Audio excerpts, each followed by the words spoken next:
अस्सलामुअलैकुम नाज़रीन कराम, नई वीडियो में आपको खुश आमदीद कहते हैं। जैसे जैसे वक्त गुज़रता जा रहा है, जुल्म की रात ख़त्म हो रही है और उम्मीद की किरणें पैदा हो रही हैं, रोशनी की किरणें पैदा हो रही हैं और आने वाले दिन में पाकिस्तान के हालात व वाक़यात इंशाअल्लाह बहुत अच्छे होंगे और जो कुछ 16-17 महीनों में जुल्म व सितम हुआ, उस जुल्म व सितम का ख़ात्मा होगा। मुस्लिम लीग नवाज़ शरीफ और मरीम नवाज़ की सियासत वाक़अतन दफन हो रही है। उसकी वजह यह है कि जो कुछ उन्होंने सोचा हुआ था, एक जानिब सीना जोरी, चोरी डकैती और माशी दहशत गर्दी की लपेट में पूरा मुल्क है, लेकिन वो क्या कर रहे हैं? वो ये डिमांड कर रहे हैं कि रेड कारपेट बिछा के हमें बुलाया जाए, हमारा इस्तकबाल किया जाए और हमारे लिए रास्ते खोल दिए जाएं और हम एक हीरो के तौर पर नेल्सन मंडेला की तरह, इमाम खुमैनी की तरह पाकिस्तान में लैंड करें। लेकिन कुछ हुआ इस तरह से है कि कुछ ऑडियो वीडियोज़ जिनका खेल इन्होंने शुरू किया था, अब वो ऑडियो वीडियोज़ लंदन से मिलिट्री लीडरशिप के पास भी पहुंच गई हैं और जो अंदर बैठ के खिचड़ी पकाई जा रही है और सोचा जा रहा है कि बस यूं ही मौका मिलेगा हम जाके हमला आवर होंगे और हर चीज़ पर अपना कंट्रोल हासिल कर लेंगे, क्योंकि इस वक्त हर तरफ हमारे ही बंदे बैठे हैं, इसलिए हमें कोई परवाह नहीं है, हम माजी की तरह एक बार फिर इनको कंट्रोल करेंगे। ये सिचुएशन है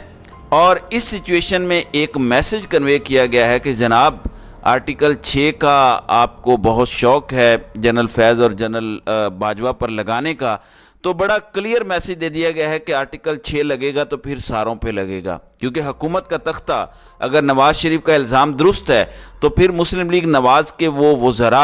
जो बहुत सारे बयानात दे चुके हैं और चीज़ें रिकॉर्ड पर आ चुकी हैं कि ये सब कुछ जनरल बाजवा ने किया और हमारी गलती थी कि हमने उनकी बात मान ली और हमने ये इक़्तिदार ले लिया। इसका मतलब ये है कि ये एक कोऑर्डिनेटेड एफर्ट थी, एक कोऑर्डिनेटेड साजिश थी, कॉन्स्पिरेसी थी तख्ता उलटने की। इसका मतलब है कि ये सब आपने मिलकर किया।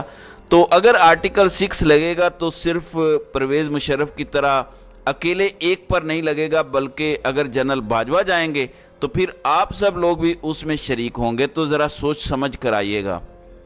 फिर नाज़रीन इकराम, सुप्रीम कोर्ट ऑफ पाकिस्तान को देख लें, जिस तरह से इन्होंने जजेस को धमकाया, जिस बेहुदा तरीके से उन पर इल्ज़ामात आयद किए, उनके घरों के फ़ोन नंबर लेके, उनके घरों के अहल खाना के फ़ोन टैप करके सोशल मीडिया पर वायरल किए गए और कौमी असम्बली के अंदर और कौमी असम्बली के बाहर जिस तरह से मुग़ल्लज़ात बकी गईं, वो सारी की सारी चीज़ें रिकॉर्ड पर हैं। तो इस पर भी सुप्रीम कोर्ट से सख्त पैगाम आ चुका है। चीफ जस्टिस उमरता बंदियाल और जस्टिस एजाजुल एहसन जो मुस्तकबिल के सदर हैं, चीफ जस्टिस हैं, फिर जस्टिस आयशा मलिक खातून जज हैं, इंतहाई ऑनरेबल हैं, बड़ी काबिल हैं और उनके ख़िलाफ़ इंतहाई गलीज़ प्रोपोगेंडा पिछले 3-4 दिनों में किया गया, उसका जवाब भी सुप्रीम कोर्ट ऑफ पाकिस्तान ने दे दिया है। सीनियर मोस्ट जज जस्टिस तारिक मसूद ने तीनों के खिलाफ जो कंप्लेंट्स फाइल करवाई गई थी वो सारी की सारी रिजेक्ट कर दी हैं, कलअदम करार दे दी हैं, खिलाफ कानून करार दे दी हैं। जस्टिस आयशा मलिक को भी क्लीन चिट दे दी गई है, जस्टिस एजाजुल एहसन को भी, जस्टिस उमरता बंदियाल को भी जज सरदार तारिक मसूद की जानिब से क्लीन चिट दी गई है। तो आहिस्ता आहिस्ता दीगर जजेस के बारे में भी ओपिनियन आ जाएगी। सरदार तारिक मसूद ने ये ओपिनियन दी है क्योंकि मरीम नवाज़ ने जलसा आम में इन जजेस की तस्वीर दिखा के जनरल फैज़ की, जनरल बाजवा की, जस्टिस एजाजुल एहसन और दीगर ऑनरेबल साबिक चीफ जस्टिस साहिबान की तस्वीर दिखा के इनको बेतौकीर करने की कोशिश की थी, तो उनको भी एक करारा जवाब मिला है। इसी तरह से इस्लामाबाद हाई कोर्ट बहुत ज़्यादा मुतहरिक है। जस्टिस बाबर सत्तार ने एक और हुक्मनामा जारी किया है। एक तो शहरियों की जो इलेक्ट्रॉनिक सर्विलेंस होती है, उनके फ़ोन टैप किए जाते हैं, उसके बारे में रिपोर्ट तलब की है और अगर ये रिपोर्ट गवर्नमेंट ऑफ पाकिस्तान या मुतलका इदारे वजाहत ना दें तो वो बराह रास्त इंटेलिजेंस इदारों से रब्ता करेंगे। ये अदालत ने कहा है कि हम उनको बुलाएंगे कि जनाब बताएं किस किस के पास ये सलाहियत है। फिर जस्टिस आमिर फ़ारूक ने यह हुक्म जारी किया कि जिन लोगों को, जिन मुल्ज़िमान को गिरफ़्तार किया जाता है, ख़ास तौर पर FIA और दीगर इदारे उनकी तज़लील करते हैं, उनकी FIR 99% झूठी होती हैं, क्योंकि पॉलिटिकल विक्टिमाइजेशन का जो पिछले 16 महीनों से सिलसिला शुरू हुआ اور ان کے ہاتھ میں ایک کاغذ پکڑا دیا جاتا ہے اور ان کو ایک مجرم کے طور پر پیش کیا جاتا ہے۔ یہ MNA کے ساتھ بھی ہو چکا ہے اور خالد جمیل کے ساتھ بھی ہوا ہے ابھی 2 دن پہلے۔ تو چیف جسٹس اسلام آباد ہائی کورٹ نے اس پر ایک حکم صادر کیا ہے اور انہوں نے کہا کہ اس کے بارے میں آ کر بتائیں۔ یہ سب کچھ خلاف آئین ہے، کیونکہ آئین کے آرٹیکل تحفظ فراہم کرتے ہیں کسی کی بھی بے توقیری سے۔ ایک مجرم جس کو سزا دی ہوئی ہو اس کی بھی عزت ہوتی ہے، لہٰذا اس پر بھی ایک فیصلہ آیا ہے۔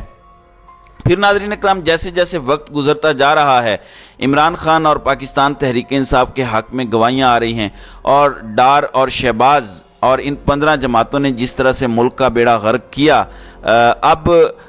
IMF کی سربراہ نے باقاعدہ ایک ویڈیو سٹیٹمنٹ جاری کی کہ یہ جو کچھ پاکستان میں ہوا اور غریب رول رہا ہے اس کی وجہ ہم نہیں ہیں، اور یہ جو ٹیکسز عائد کیے گئے ہیں اس کی وجہ بھی ہم نہیں ہیں۔ ہم نے تو کہا تھا شہباز حکومت کو کہ امیروں پر ٹیکس لگاؤ، غریبوں کو استثناء دو اور ان پر ٹیکس عائد نہ کرو، لیکن انہوں نے الٹا کیا، امیروں پر ٹیکس نہیں لگایا اور جو پہلے سے موجود تنخواہ دار طبقہ ہے ان پر ٹیکس بڑھا دیے، بجلی کی قیمتیں بڑھا دیں، گیس کی قیمتیں بڑھا دیں۔ پھر 8 ارب روپے کی بجلی چوری کی ریکوری ہوئی ہے، جبکہ اصل ایکچول بجلی چوری جو ہو رہی ہے وہ تو میرے خیال میں کوئی 100 ارب سے بھی زیادہ ہے۔ مختلف بجلی سپلائی کرنے والی کمپنیوں کی جو مختلف رپورٹس آئی ہیں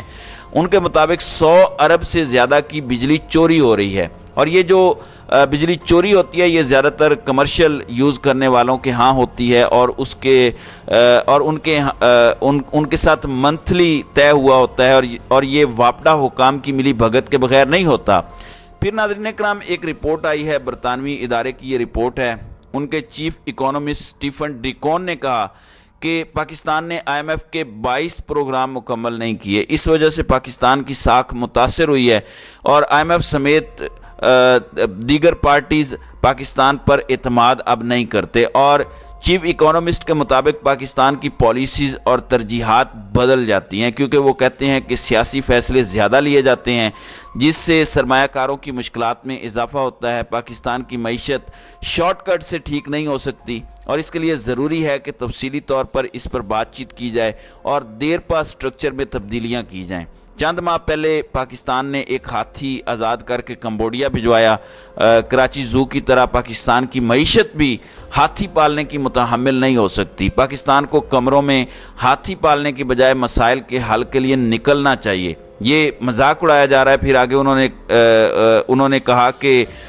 پاکستان میں چھوٹے سرمایہ کاروں کو تحفظ دینے کی ضرورت ہے، اور ریئل اسٹیٹ اور بڑے تاجروں سے گنجائش سے بہت کم ٹیکس ملتا ہے۔ آپ دیکھ لیں، تمام شوگر مل مالکان دیکھ لیں، فلور مل مالکان دیکھ لیں، ٹیکسٹائل مالکان دیکھ لیں، سیمنٹ انڈسٹری دیکھ لیں، کسی بھی انڈسٹری کو دیکھ لیں، یہ جتنے بھی مل مالکان ہیں، پھر ریئل اسٹیٹ کو دیکھ لیں کہ یہ ایک سوسائٹی سے دوسری سے تیسری سوسائٹی بناتے ہیں، یعنی بلینز کما رہے ہیں، اربوں خربوں روپیہ کما رہے ہیں۔ اگر آپ ان کا ٹیکس دیکھیں کہ یہ ٹیکس کتنا جمع کرواتے ہیں، وہ کروڑوں روپے میں ہوگا، اس سے زیادہ ٹیکس نہیں ہوگا، خربوں روپے کماتے ہیں، اور اپنی امپائرز کھڑی کر چکے ہیں پاکستان میں۔ UAE میں چلے جائیں، ان کا پیسہ، ان کی انویسٹمنٹ آپ کو ملے گی، دوحہ چلے جائیں، ان کی انویسٹمنٹ آپ کو ملے گی، مغربی ممالک میں نکل جائیں، یورپ میں نکل جائیں، وہاں پر آپ کو ان کی انویسٹمنٹ نظر آئے گی۔ لیکن پاکستان میں جب ان کو اقتدار ملتا ہے، یہ چونکہ آپس میں انٹر لنک ہیں، جب اقتدار ملتا ہے تو اپنے لیے چھوٹیں حاصل کرتے ہیں، سبسڈیز حاصل کرتے ہیں، کبھی چینی باہر بھجوا کے، کبھی چینی منگوا کے، کبھی آٹا باہر بھجوا کے کمائی کرتے ہیں۔ پھر ناظرین کرام، اس وقت سمگلنگ کا جو نیٹ ورک ہے، جو انفارمل اکانومی ہے، وہ ہماری اصل ڈاکومنٹڈ اکانومی سے کہیں بڑے والیوم کی ہے۔ پاک افغان سرحد پر، پاک افغان بارڈر پر، پاک ایران بارڈر پر، پاک چائنا بارڈر پر، پاک انڈیا بارڈر پر سمگلنگ ہر طرف سے ہوتی ہے، اور اس کو کوئی پوچھنے والا نہیں۔ تو یہ ایک پوری کی پوری رپورٹ ہے جو آئی ہے، اور یہ ساری کی ساری گواہیاں جو آ رہی ہیں، اور پچھلے 10 سالوں میں ناظرین کرام یہ پہلی دفعہ ہوا کہ پاکستان تحریک انصاف کی حکومت نے 2022 میں بھارت کو GDP گروتھ اس میں 4.9% پیچھے چھوڑ دیا۔ 2022 میں دونوں کے درمیان یہ فرق صرف 0.9% رہ گیا تھا، اور PDA में ये फ़र्क 5.7% कर दिया और भारत के हाथ मजबूत किए। भारत से GDP ग्रोथ में फ़र्क किस हुकूमत ने कम किया, PTI या नून लीग ने? मुजम्मिल असलम कहते हैं कि ये फ़ैसला पाकिस्तान की आवाम करे। तो ये सिचुएशन है इस वक्त की और ये मामलात चल रहे हैं। नाज़रीन इकराम, पाकिस्तान में जितना भी इस वक्त बिगाड़ पाया जाता है उसके रूह रवां शहबाज शरीफ और इसहाक डार थे। अभी भी ये काम हो रहे हैं। एक और ख़बर नाज़रीन इकराम, मुज़ाकरात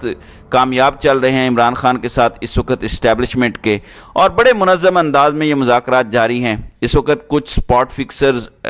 जो हैं वो नहीं चाहते कि मुज़ाकरात कामयाब हों, और जो इस वक्त पिछले 16-17 महीनों से